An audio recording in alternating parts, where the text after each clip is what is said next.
Hello everyone, my name is Anna White, and I'm 35 years old. I live in a small coastal town in California with my husband, James, and our 8-year-old daughter, Sophie. At first glance, our family might seem peaceful and happy, but the truth is, we're not.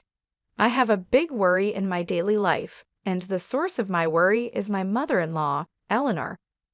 Eleanor lives about a 15-minute drive from our house and visits us 3 or 4 times a week. Initially, I thought she was coming to see her granddaughter, Sophie, but that wasn't the case. Eleanor's real purpose was to criticize and belittle me. Eleanor is a perfectionist, especially when it comes to housework. She doesn't tolerate any compromise. Every time she visits, she inspects the entire house in detail, and if she finds even a speck of dust, she severely scolds me. "Anna, you're the housewife here.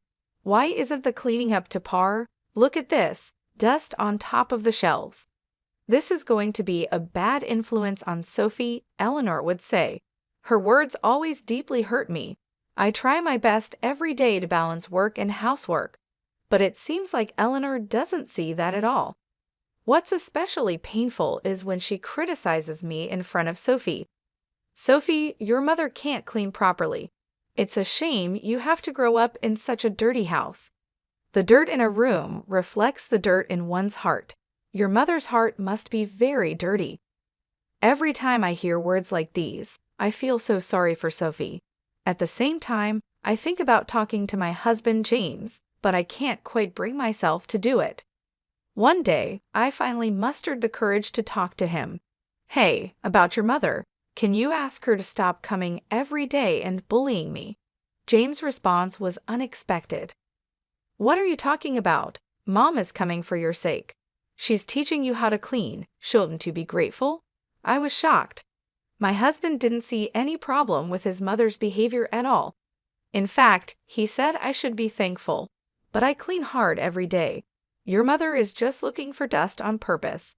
I protested. "If there's dust, doesn't that mean your cleaning is insufficient?" James retorted. I couldn't argue anymore. My husband was completely on his mother's side. As days like this continued, I gradually lost confidence.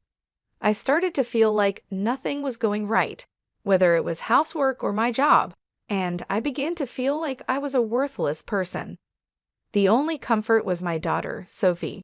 She seemed to understand how I felt, and sometimes said things like, "Mom, don't mind what Grandma says. You always clean nicely. Your heart is clean. What Grandma says is wrong." Sophie's words were a great comfort to me, but it pained me that such a young child had to worry about me. Eleanor's bullying continued, and I kept losing confidence day by day. Sophie's kindness was my only support, but even that didn't change the situation. One Saturday afternoon, Sophie and I went shopping at the local supermarket. It was rare not to have a visit from Eleanor that day, and I felt a bit relieved. Sophie also seemed more cheerful than usual, which lightened my heart. After finishing our shopping, we walked home along the seaside promenade. The gentle California sea breeze caressed our hair, and in the distance, the waves shimmered in the setting sun. It was a scene that usually calmed me, but something felt off that day. Sophie was unusually quiet. Normally, she would frolic by the sea or pick up seashells, but today, she was just walking silently. "Sophie, are you okay?" I asked. She nodded slightly, but something felt wrong. As we approached a slightly elevated rocky area on the promenade, Sophie suddenly stopped. "Mom, I'm sorry," she whispered. Before I could respond, she pushed me hard. I lost my balance and fell from the rocky area into the sea. Before I could scream, the cold seawater engulfed me. My mind went blank for a moment, unable to comprehend what had just happened. The salty taste of seawater filled my mouth, and I hurriedly surfaced, coughing violently. Desperately, I looked around and saw Sophie standing on top of the rocky area. She seemed to be crying, but I couldn't see clearly. "Sophie, help me!" I shouted, but Sophie didn't move from her spot. Panic was about to set in, but I somehow managed to regain my composure. Fortunately, the sea was relatively calm, and I could swim. I started swimming desperately towards the shore, my clothes growing heavier by the second. My arms and legs were tiring, but I kept going. Why would Sophie do such a thing? The question echoed in my mind. Sophie was always such a kind child who protected me.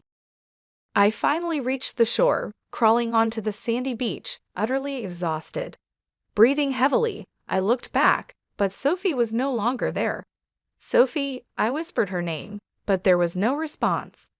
I stood up, soaking wet and shivering, feeling utterly confused. I had to get home. My mind was a whirlwind of fear and sadness. Why would Sophie push me? I hurried home, still dripping wet. When I opened the front door, the house was eerily silent. Sophie was nowhere to be seen. Sophie, Sophie, where are you? I called out, but there was no answer. Anxiety and confusion filled my heart as I began to take off my wet clothes with trembling hands. Just then, the phone rang. I hurriedly picked it up. "Mom, I'm sorry," a small voice came from the other end of the line. "Sophie, where are you? Why did you do that?" My voice was shaking, a mix of anger and worry. "Mom, listen." Sophie's voice was serious. "I wanted to save you." "Save me? How is pushing me into the sea saving me?" Sophie took a deep breath and explained, "Mom, I overheard Grandma's plan. She's trying to kill you." I gasped. "What are you saying?" "I heard Grandma talking on the phone. She's after your life insurance money," Sophie said. I was speechless. Eleanor, trying to kill me? It was unbelievable. But Sophie, why did you push me into the sea? We could have talked about this. Sophie's voice was small. "Mom, Grandma was planning to poison your dinner tomorrow. I thought if I just talked about it, you wouldn't believe me."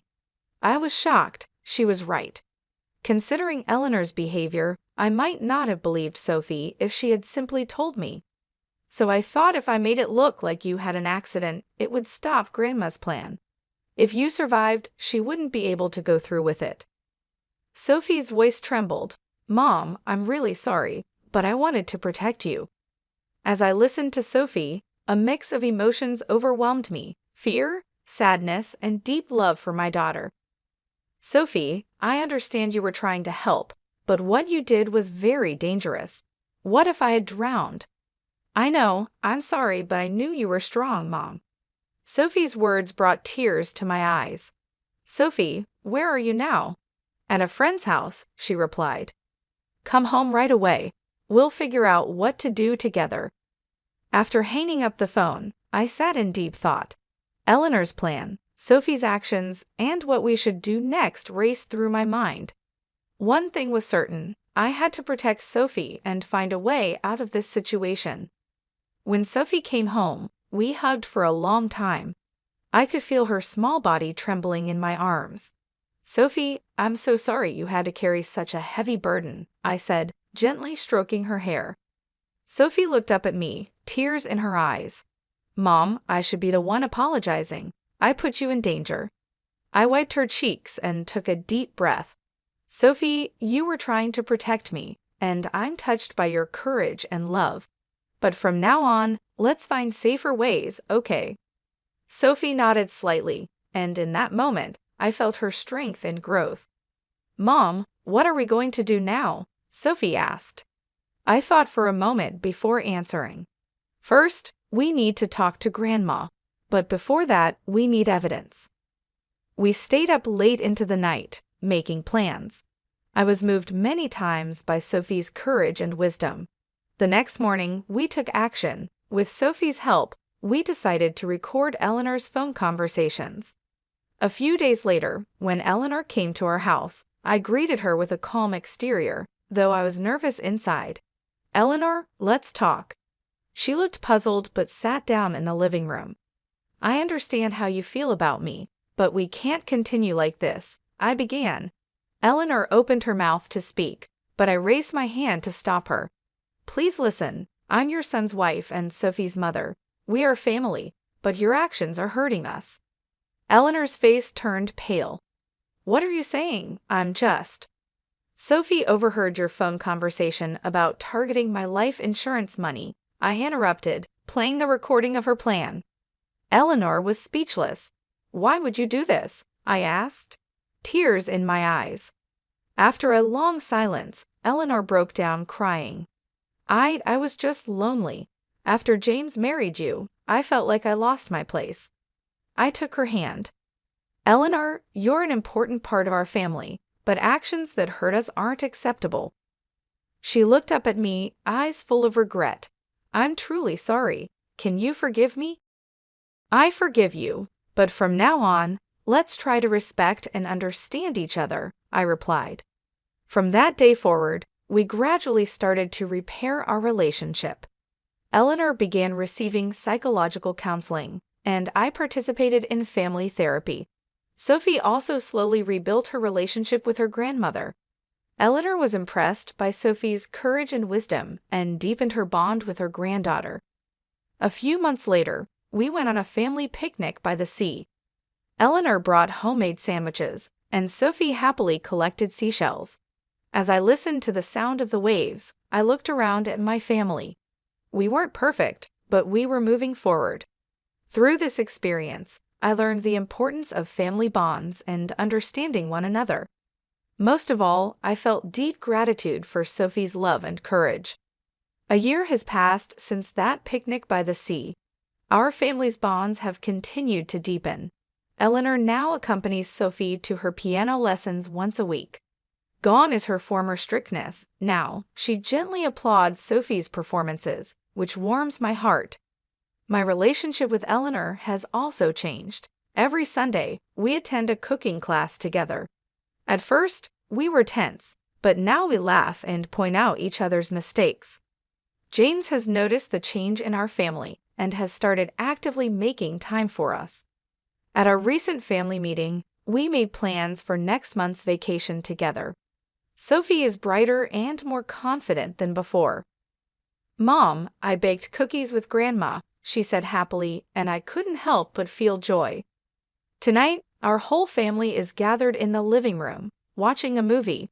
The scent of popcorn made by Eleanor wafts through the room, and Sophie's laughter echoes.